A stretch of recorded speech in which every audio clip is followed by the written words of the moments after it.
It's great to welcome to the program today David Courtwright, who is a University of North Florida historian and addiction expert, also author of the book The Age of Addiction: How Bad Habits Became Big Business. So great to have you on today. I appreciate your time. David, it's great to be here. So let's start with maybe just defining some of the terms we're using. When we talk about addiction, are we talking about it in a sort of way that more approximates what the medical community sees as addiction, or are we talking about something else that maybe is more related to cultural norms or expectations or social norms? What do we mean by addiction in this sense? Actually, we're talking about both. We're talking about addiction in a medical sense, and we're also talking about the social fact of addiction, that more and more people are describing more and more things as being addictive. And in many ways, the big question is whether that's hype or whether there really is something medical and in a public health way very important about these novel forms of addiction. The one area that probably immediately comes to people's minds when we talk about the business of addiction is social media and smartphones and these hmm variable reward systems that function very much like slot machines. But you actually are looking beyond that, right? I mean, you're looking at other industries as well. Right. I was actually, it was as much a matter of personal curiosity as anything. I started work in this field 40 years ago. And when I started out, if you played a word association game, what do you think of when you think of addiction? People would say heroin or some other drug, and Hmm. that was pretty much it. Now you could get any answer or any one of several answers. You could get porn, you could get social media, you could get food addiction. There are lots and lots of addictions out there. And so the basic question is, what led to such a proliferation of addictions, and what does it do or have to do with our economic and social systems? So let's start thinking about that. There's this term limbic capitalism that you Yes, use. Can we first talk a little bit about what you mean by that? Because it's so key to understanding your perspective. right. And so I was looking for a common denominator, and what I found is that there are, in fact, many different kinds of businesses that have a common strategy. And that strategy is to provide products and services that produce a quick hit of brain reward. And that's really the key because ultimately, most of their profits come from only a handful of their customers. And they really depend on those heavy regular users. And at the limit, at the extreme, I think it's fair to call those users addicts. And can we apply that to, so I mean, I recently had a conversation with a caller about the concept of the American dream. And there was this idea that you could even go, I mean, on the one hand, you might have something as nitty gritty as the Facebook algorithm. But then on the other hand, you could make the case that the idea of the American dream, of home ownership, sometimes even if it's beyond one's means, of having the latest car and technology and whatever, that can also generate a form of what some might call addiction or addiction to consumption culture or something like that. Does that fall under what you're describing, or is that maybe outside of it? It's actually outside of it. This is a question I get a lot. Is there something addictive about capitalism or consumerism Mm. itself? And I don't really go there because I think that that's just pushing it too hard. If someone's in the hardware business and they're competing to sell you the latest lawnmower or new gutters for your house or whatever, they may resort to advertising. You may be keeping up with the Joneses, but that's not the same thing as an addiction. And an addiction is something that involves loss of control, it involves craving, preoccupation, and it involves fairly serious harms to both yourself, your family, and to society. And so to me, that's not garden variety consumerism.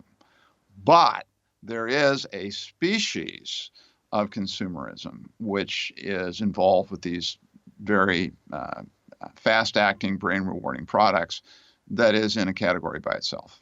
Can you? I want to talk about what's happening in the brain when the social media dopamine hits are happening. But before we do that, can you give us a couple of other examples that maybe are less obvious ones? So you said, maybe the lawnmower sales is not, but the social media is. What are some other examples that do fall under the purview of what you're describing? Well, they're surprising, some of them anyway, or they were surprising to me. So there's, in fact, a large body of medical literature on tanning salons Hmm. as a kind of behavioral addiction. There are people who actually find the ultraviolet radiation and the ritual brain rewarding to the point that they just can't break it off, and they end up doing themselves fairly serious harm. Most obvious harm being increased risk of skin cancer. So yeah, there are other kinds of addictive behaviors out there. So let's talk a little bit now about the dopamine release that exists with a lot of these variable reward systems. So as I understand it, you have a Facebook account, email falls under this, notifications on Instagram, whatever the case may be. You don't know at any particular point in time when you access your account whether you will have notifications or likes or comments or interesting posts from someone. And it's the fact that the reward is unpredictable that makes you seek it out more often, because the reward is sometimes maybe more exciting than other times. And that is what generates a lot of that repeated action. Is that more or less the way we should understand it? And what's happening in the brain when that takes place? Well, technically, what's happening in the brain is a burst release of dopamine. You get a little dopamine hit when you get a like, in the same way that if you hit a small jackpot on a digital gambling machine in Las Vegas, that's rewarding too. In fact, a simple way to think about this is we're all walking around, when we're walking around with one of these, we're all walking around with a little slot machine in our hands. And you're right, you don't know what's going to come across the screen, and a lot of it is rewarding, and the fact that it's variable reinforcement also is a big part of it. How do we consider the types of, or I guess before we even get to that, I mean, so you've identified this issue, and others have as well. And depending on one's either worldview or sensibilities or other factors, they might say this is something that needs to be, quote, solved or fixed in some way. Others might say, no, this is going to sort of naturally work itself out. It's not really the problem that some are describing it to be. Question one is this a problem that requires fixing in your mind? And if so, what are the types of solutions that we should be looking at? Well, certainly there are harms that stem from addictive behavior. And so even something as seemingly innocuous as spending too much time on your smartphone becomes a different matter if you're doing it while you're driving. So people really do lose their lives because of distracted driving. That's a problem, and that requires, I think, some kind of a policy response.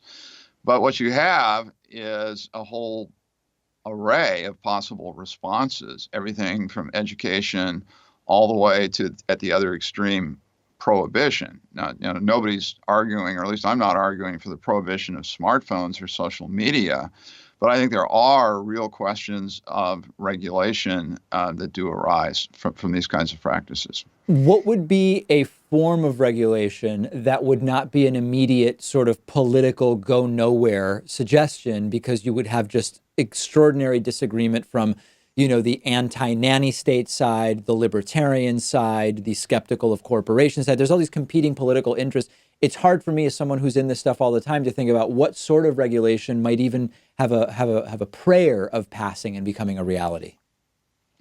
Well, if you're looking at smartphones and social media, privacy regulations would be a good example. I mean, this would discourage certain kinds of apps that are basically designed to get information about you, so that the providers can then sell that that information to advertisers, and they can make a lot of money.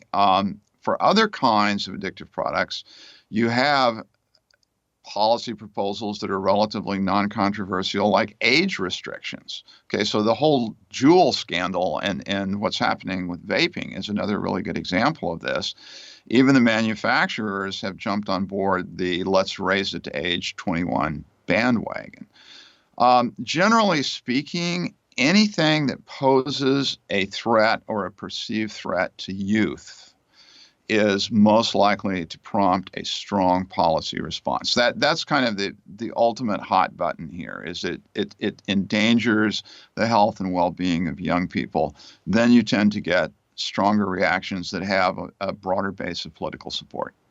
There's quite a bit of scholarship about the perils of vice taxes and the idea that they can, and even going further than taxing vices, actually banning vices, can make it even more appealing to try to access or avail oneself or of whatever it is that a law, rule, or tax is trying to disincentivize.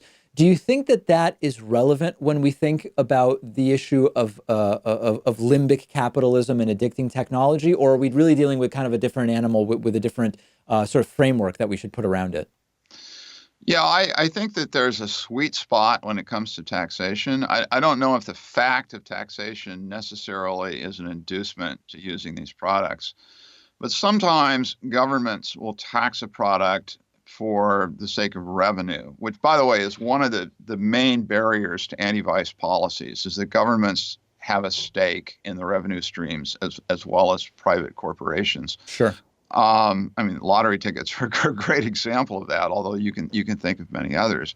But you can tax it at a level that provides revenue, or you can tax it really high so that it's a quasi-prohibition.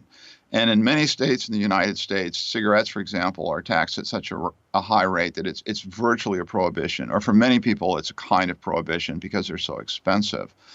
I think there's a sweet spot in between where you can tax things in a way that you are discouraging the use of a product, but you're not taxing them at such a rate that what you do is simply create another black market in the products, which, for example, has happened with cannabis in many states. There's still a huge black market in cannabis, largely because the state taxes are so high. Can you talk a little bit about so that there will be people who watch this interview or listen to this interview and they'll say, okay, there are new ways in which companies are now taking advantage of this understanding of how the brain works that are very notable to Yes. us, like social media. But this is not new in the sense that companies really have had an understanding of this and have been taking advantage of it for a long time. Question one is, do you agree that this has been going on in some form for a long time? But then part two of the question is there something, has a line been crossed in some way that it is now materially different than what it was before? Yes. Uh, the book is a history of it, and we've had addictions as part of the human condition for a long, long time. And we've been developing new pleasures and blending pleasures and all of that. But it's only in the last 400 years or so that the thing really took off with transatlantic commerce, with the development of plantation agriculture, industrialization, mass marketing, the rise of cities. And then to that, I would add that it's been only in the last 30 years or so that we've reached the point where people have become so sophisticated about these products that they're actually designing products in a way to maximize their addictive potential. So in other words, there was commerce in addictive products, there was mass production of addictive products. There were lots of hooks out there in the consumer waters, but now we figured out how to sharpen those hooks. To some degree, I know that you made clear that you're not an anti-capitalist, and neither am I. But to some degree, it does seem as though a lot of the substance of the addictive nature of some of these platforms is connected to consumer culture in a way that we can't really divorce from the economic system that we have. And I'm trying to find the right way to sort of frame the question. On the one hand, you don't have to be anti-capitalist to offer a strong critique and solutions to the problem you identify. At the same time, there seems to be something about the current flavor of capitalism that's predominant that can't really be divorced from the problem you identify. Yeah, one way to think about that is we do live in a culture of consumption, but there's consumption and there's excessive consumption. And then at the far extreme, there's addiction. I mean, I really like to think of addiction as the endpoint, the harmful endpoint of one of several spectra of consumption. And if you think of it in those terms, you don't have to indict the whole system of consumer capitalism to realize that there are some products and practices that are particularly harmful and I think particularly call out for regulation. Vaping, again, coming to mind as an example. Yeah, I mean, I don't know. We don't have to go completely off into vaping, but here in Massachusetts, there's been this 4-month sort of moratorium while the causes of some of the vaping related injuries are being investigated. And that seems to be a particularly complex one because on the one hand, you have the vaping products themselves and the harm that they're causing. But then you also have what some are pointing out is a bit of an incongruency between vaping law, cannabis law, and cigarette and alcohol law. And sometimes it seems as though I'm curious whether you have a particular take on what you think should be done as far as the vaping products are concerned. Well, vaping products fall into a special category of toxic products that are enormously beneficial when used properly. Another classic example would be prescription opioids, which is also a huge issue in Massachusetts. These are life-saving drugs when used properly. When you're treating people after surgery or people who've been traumatized or people who are at the end of life, these are valuable and legitimate commodities. On the other hand, you can look at what's happened over the last 25 or 30 years and realize that there were industries that over-promoted and oversupplied these same products in a way that was not good for the public health. So it's really a two-edged sword, and the problem of regulation for these products in particular, or these kinds of products, is how do you get the maximum medical benefit out of them, in the case of vaping, obviously, to harm reduction for confirmed smokers, while at the same time preventing the harms, which would be a nicotine addiction for young smokers. We've been speaking with David Courtwright, who is a University of North Florida historian and addiction expert. Much of what we've been discussing is outlined in more detail in the book, The Age of Addiction, How Bad Habits Became Big Business. David, such a pleasure having you on, and I really appreciate your time today. Oh, David, again, it's been great to be with you.